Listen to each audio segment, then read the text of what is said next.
Everyone around me know God of War is my best game of all time. I have played and completed every single God of War installment out there. And if I would have a tattoo sometime in the future, it will definitely be based on God of War. Yeah, I know my mom will be scratching her head right now, but probably not now. And as much as I love the Greek saga, the storytelling of the Norse saga is just so deep and satisfying. Probably because Kratos has now morphed into an RPG-ish character, the Norse story is now profounder and much better than the God of War 1 I grew up with. This is a reason why I couldn't help but notice certain topics untouched throughout the two games in the Norse saga. We all know that there are still many questions left unanswered even after God of War Ragnarok. Like, who blew the horn? Why did the weather change when Atreus' attitude changed? What created the Black Breath? Everything. Now, these are some of the things I'll be talking about today as we delve into certain God of War theories that will leave you scratching your head. I'm pretty sure that there are certain things that you did not even think about, but then by the time we mention that in today's video, you will be enlightened. So please stick to the end of the video so that you will be a partaker of a particular secret I'm going to reveal to you at the end of the video. It's about God of War. Don't worry, I'm not giving out giveaways just yet. But before we dive right in, we're a relatively new channel, so please you'll be doing us a great favor by liking this video and subscribing to our channel. So turn on the notification bell so that every time we channel the content on this channel, you will be the first to know. We have gameplays, reviews, tutorials, tips and news and so on here at Akane Play. And it will be a shame if you miss out on any of those. And without further ado, let's dive right into the video.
What if Odin triggered Atreus turning into a bear?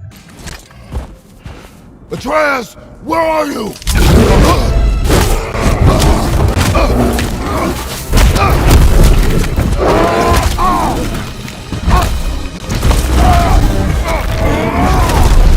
Now we all know two things. One, all gods are the same. At least Kratos made. They're the good guy.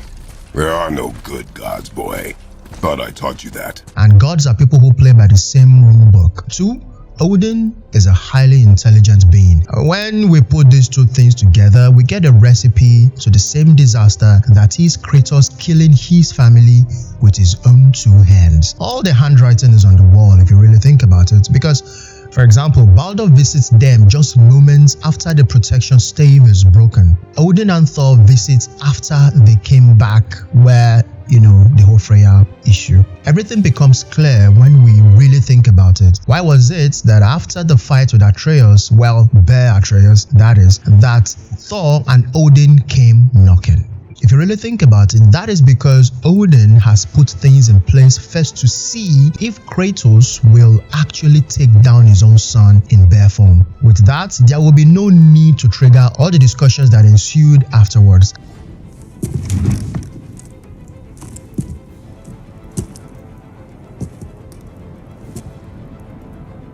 No.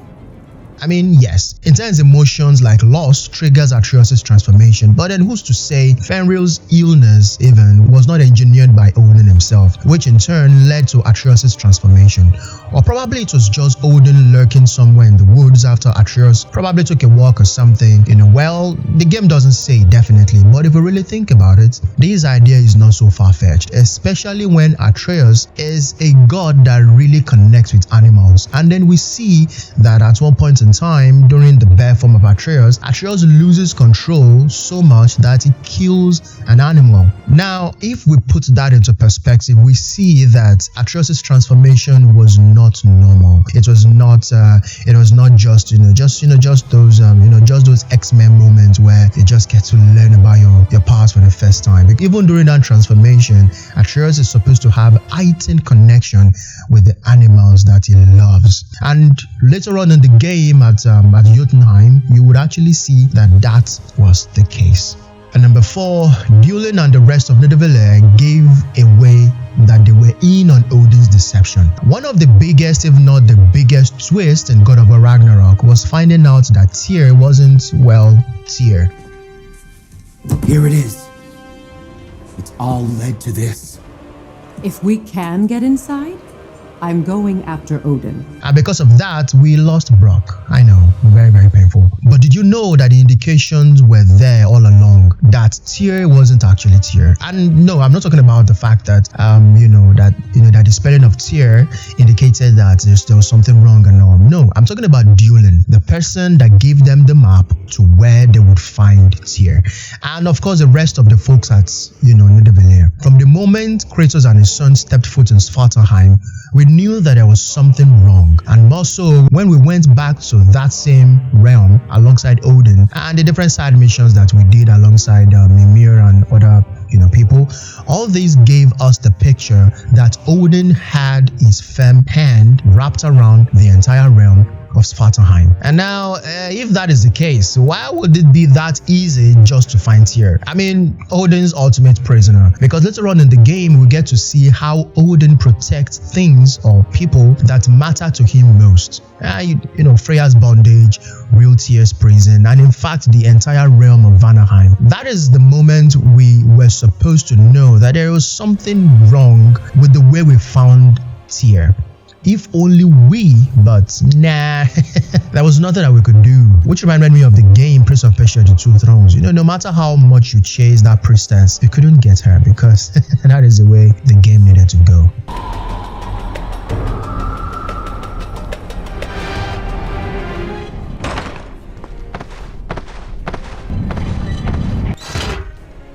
Number 3, we can actually guess what Odin's secret of the universe is. Now we are getting to the real meat of today's video. We all know a lot of concepts, precepts, and thoughts get carried over from one story to another across all arts and all media platforms. Darksiders based their main stories on the 4 horsemen of the apocalypse as stated in the Bible. The list goes on and on. And we also know that different games also steal ideas. Like for example, if you go and play Darksiders 2, you will see where, the way Torrent appears when you summon him in Elden Ring was taken from. Trust me, we won't leave here if we want to still be giving all of these examples and all. Now, why do we have to establish this fact? It's simple. In trying to ascertain what Odin has been obsessing about for millennia, we only need to look at the breadcrumbs leading up to God of War Ragnarok. The depiction of the secret of the universe according to other media presentations and even stories from the God of War universe itself, that's the comics and all. Now, this is the point. The window that Odin is able to peep through or open could actually be the space between worlds. Now, if we have the space between realms in Norse mythology, and we know that the world of the Norse pantheon exists the same time as Greece's, then why can't there be a space to travel through between those different worlds? Probably sounds absurd, right? But stay with me. First, we have paintings depicted in Tyr's temple and the village where Thamur fell. Look at it. You see one big overworld, and then you see different worlds, and then you see Tyr's ship moving through the different worlds. Now, putting these together, that means that there is a big journey in that space before you reach other worlds. Now, the only person who has been known to be able to travel between this space, that's Tyr. Yes, well, Kratos also came in through that particular through that journey, which was one of the reasons why Odin imprisoned him. Yes, the whole fiasco with the giants and everything, but what really grounds this theory, it's wisdom. Now stay with me. Odin is obsessed over it because he thinks it will grant him wisdom untapped by any other god or any other being. And he could be right. There are actually 3 beings who have been known to have had connection with this space between worlds. Looking at the God of War comics, we see Thoth and we see Athena coming to speak with Kratos. Now, Thoth is the Egyptian god of what? God of wisdom. Athena is another goddess of wisdom, battle strategy, and so on. Yeah, the list goes on. But this is where it gets interesting. Notice the green hue, texture, and transparency Athena is often depicted with since after she sacrificed herself for Zeus. It is the same green hue that the small opening in God of War Ragnarok is depicted with. And remember what Athena said, a sacrifice for Zeus has granted access to a higher plane of existence. And what does this mean? She's wiser, more powerful, and has access to the bigger picture of not just one world, but possibly, arguably, all worlds, the entire universe. When you really think about it, it makes sense because gods can die, right? Odin knows that, and in a bid to save himself of what comes after his demise, Odin seeks that higher plane of existence that Athena has found. There's no Valhalla for me. Ragnarok cannot be the end. I need to know there's something more than this. I need to know what happens to me. Something Tyr knows about, which is why a god of war like Tyr, powerful, is selfless, compassionate, and sees confrontation as the last option. This is a singular trait that resonates between all 3 beings, Tyr, Thoth, and Athena. An army of statues. I don't think they're the kind that come to life, if that's what you're worried about. Tyr often said that in the world of peace he envisioned, the only soldiers he need would be statues. Bless his heart, but the bugger did take himself rather seriously, didn't he? And apart from the fact that the other thing that ties them all together is Kratos. As much as they do not see war as the way, they see certain destruction from the hands of a certain god as a sure way. But more on that later, definitely. Now looking at the television series Legends of Tomorrow and Doctor Who, the space-time continuum is often depicted how? The same green hue, texture, and transparency. Well, sometimes brown, sometimes orange, but then look at that texture, look at that transparency. So when we connect all these dots, we can absolutely comfortably infer that 1, the Tyr in Odin's cave is tied to the same higher plane of existence Athena has attained. 2, there is actual knowledge and wisdom that can be found there, and it is the only way a god cannot truly die. You once sacrificed yourself to save Zeus, and now you seek to destroy him? What has brought about this change? I see truths where I did not before. Perhaps these will earn back your trust. Then 3, finally, this plane is governed by forces that have the capacity to kill, maim, or even shape the destinies of gods themselves. And this is evident in how Odin got blinded the first time he peered into that realm. So, you didn't know, now you know, you're welcome. And number 2, the reason Odin asks for Ingrid back is because Ingrid would have immediately seen through Odin's deception. A very minor detail that not a lot of players picked up while playing God of War Ragnarok was the moment Odin asked Atreus to leave Ingrid behind while he went back to his father. Mask back.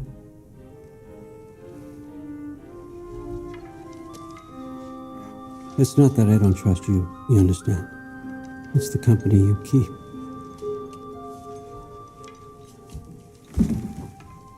Oh, and Ingrid?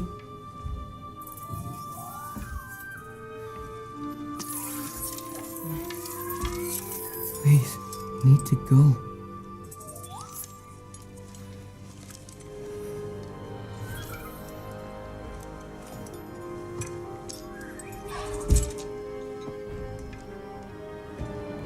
I asked. I don't know if you did, but I asked the question. Why would Odin ask Atreus to leave Ingrid behind? The same Odin who gave him a new bow, a new room, and an opportunity for weapon upgrades, armor, and such and such. But when it came to Ingrid, he specifically asked him to drop it. You might want to say it is so Freya's brother Freya doesn't get a hold of Ingrid anymore, but that wouldn't be consistent with the story because it would seem even Odin didn't exactly know the whereabouts of Freya until our trip to Vanaheim. And if Odin was so generous as he purported, leaving the sword Ingrid with Atreus shouldn't be a big deal, especially when he knows Atreus will still find his way back to Asgard one way or the other. But there is a more plausible reason, which I think the devs at Santa Monica Studios know. If Ingrid were to go back home with Atreus, it would be the first person to rat out the true identity of the fake Tyr. Remember, Ingrid has been with Odin a long time, and being an ethereal being living as a sword, Ingrid would be in the best position to tell everyone that Tyr wasn't actually Tyr. So in order to protect the facade, Odin asked him to leave it behind while he can take, every other thing with him. It's actually a very cunning detail when you really think about it. But, that is if you think about it. And finally, Brok was killed many times. And we could find the proof in God of War 2018. Now the ultimate kicker for today's video. What if I told you that the groundworks for God of War Ragnarok's big twist have been laid since God of War 2018? Yep, I'm talking about Brok's death. We mentioned that a couple of minutes ago. And I know that since the beginning of this video, you have been waiting to hear about this. So, here it is. If you go back to certain missions in God of War 2018, first, just before you fight the big dragon, you will come upon a peculiar figure who seemed to have been fried by dragon fire. The shape, the color, the shape of the head, body size, everything looks exactly like Brok. And that's not the only place we found him. If you did one of the side missions where you need to go through and through the Volunda mines, you would encounter a soul eater.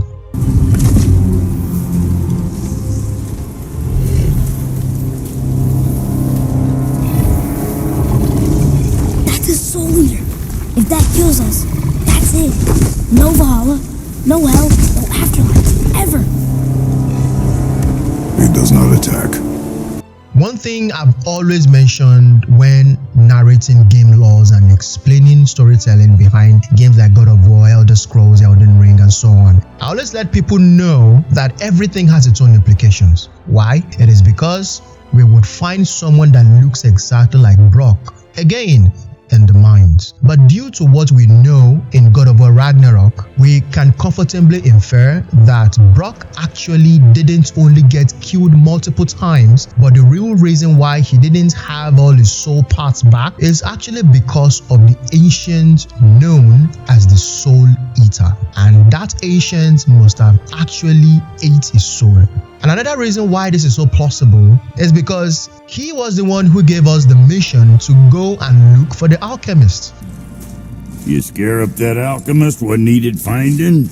Which means he must have, at one point in time, gone to look for the alchemist himself. At the time, he must have gone there with the alchemist. Then, he must have gone there after the alchemist died, which is the reason why we see two corpses at the Volunda mines. Another plausible reason why he was killed by the dragon was given to us by Sindri himself. It's a little trick my people can pull. A special way of not being seen. You can be invisible? More like I can step into the realm between realms. And your mind doesn't understand what it's seeing, so it sees nothing at all. That's how we avoid ever having to actually use the weapons we craft.